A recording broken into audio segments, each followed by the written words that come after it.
The numbers actually speak for themselves. Nearly 1 out of every 5 OVI arrests in Cincinnati is tied to heroin.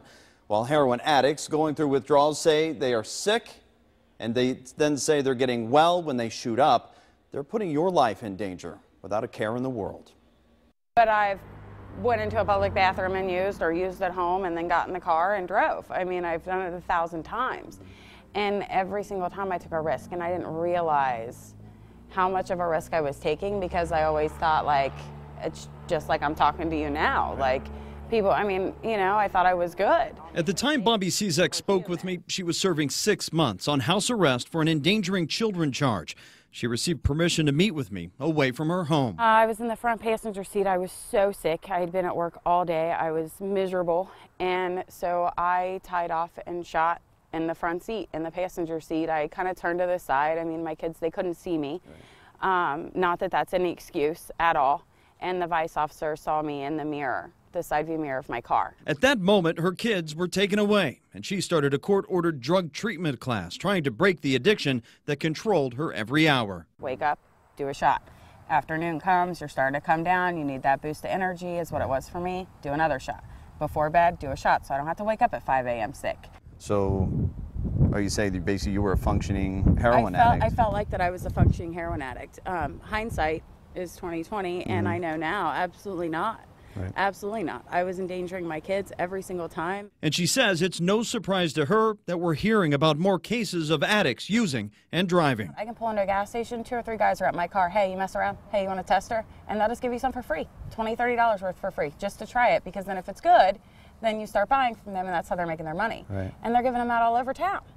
All over town. You can be sick and have no money and drive through St. Bernard and Mitchell and Cincinnati and get high all day for free. Because once they get you hooked, then they know you'll come back. Right.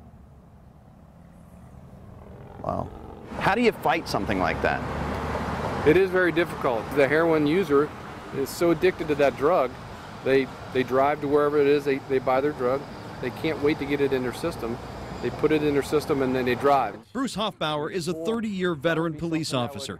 He says the number of OVIs tied to heroin are adding up. In 2015, Cincinnati Police Department has made 148 OVI arrests for heroin use. Those are the cases they find. 9 on Your Side obtained the list of heroin calls for service for Cincinnati. Those calls are up 172% over the past 3 years. And they show on many occasions the report of someone using heroin while driving was often never found after officers were dispatched. It's almost like your officers are chasing ghosts sometimes to even try to combat the issue. They are. We find that with just drug runs in general. I do think that a large amount of these are going undetected, and there's been no arrest made on it. Lieutenant Hoffbauer says Cincinnati officers are trying their best, following tips and working undercover to get heroin off our streets. Every day is a struggle. Meanwhile, Bobbie's road just got a little longer. She tested positive for heroin during a random drug test. It's like this overwhelming sense of aloneness and sadness that no matter what you do, you can't shake it.